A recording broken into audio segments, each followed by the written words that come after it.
Qatar को मिट्टी में मिलाने के लिए शुरू हुआ मोदी का एक्शन। आतंकी हमास से पहले अब कतर में होगा धमाका। घर में घुसकर अब भारत की सेना 8 जवानों को हिंदुस्तान लेकर आएगी। इस मुस्लिम देश की धज्जियां उड़ाएगी। भारत के 8 सैनिकों की फांसी के पीछे निकला पाकिस्तान का कनेक्शन। असली सच जानकर हिल जाएंगे आप।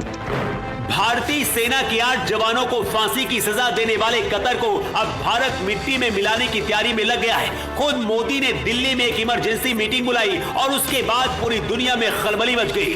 कतर ने जो गलती की है अब उसकी बहुत बड़ी सजा मिलने वाली है, जिसे आने वाली कतर देश की पीढ़ियां भी याद रखेंगी।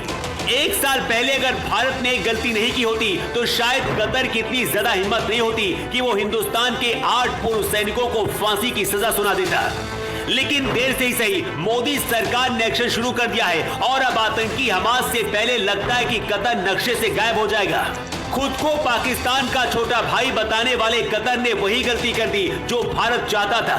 कतर देश ने हिंदुस्तान के जिन 8 सैनिकों को फांसी की सजा सुनाई है, क्या उन्हें मोदी भारत लेकर आएंगे और अगले 48 घंटे में भारत क्या करने वाला है, सब कुछ इस रिपोर्ट में हम आपको बताएंगे। लेकिन उससे पहले आपको बताते हैं कि आखिर भारत की वो कौन सी गलती है जिसकी वजह से कतर के इतने ज्यादा पंख निकल आए कि उन्हें काटना जरूरी हो गया है।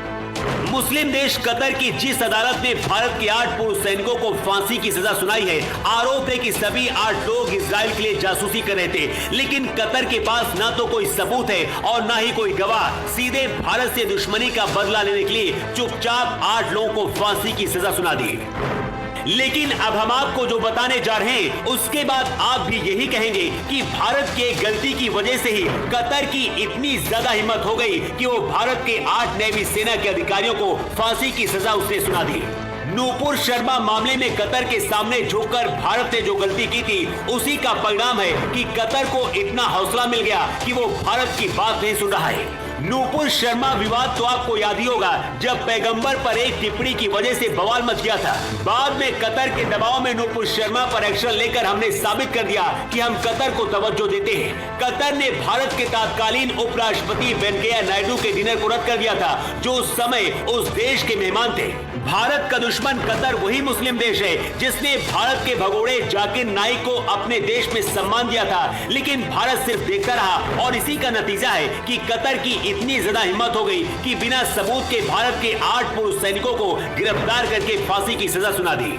कतर और इजराइल एक दूसरे के दुश्मन है। भारत इस वक्त इजराइल का साथ दे रहा है। दावा किया जा रहा है कि पाकिस्तान के कहने पर ही कतर ने भारत के 8 सैनिकों को सजा सुनाई है। लेकिन इस गलती की सजा अब कतर को मिलने वाली है। भारत से टकराने का अंजाम पिछले महीने ही कनाडा देख चुका है। अब कतर की बारी है।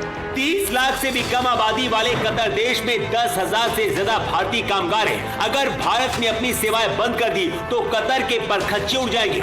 सोशल मीडिया पर तो अब ये भी मांग उठ रही है कि कतर के अंदर घुसकर भारत की सेना अपने पूर्व सैनिकों को आजाद कराने जाएगी। भारत की खुफिया एजेंसी रॉ पूरी दुनिया में एक बार फिर से एक्टिव हो गई है। खुद पीएम मोदी ने दिल्ली में एक आपात बैठक बुलाई है। हालात को देखकर लग रहा है कि हमास के आतंकियों से पहले लगता है कि कतर कब खात्मा हो जाएगा। हिंदी में कहावत है, जब बकरे का बुरा दिन आता है तो खुद शेर का शिकार करने निकल पड़ता है। कतर ने भी अब भारत को भड़का दिया है और मोदी कतर की इस गलती की सजा जरूर देंगे।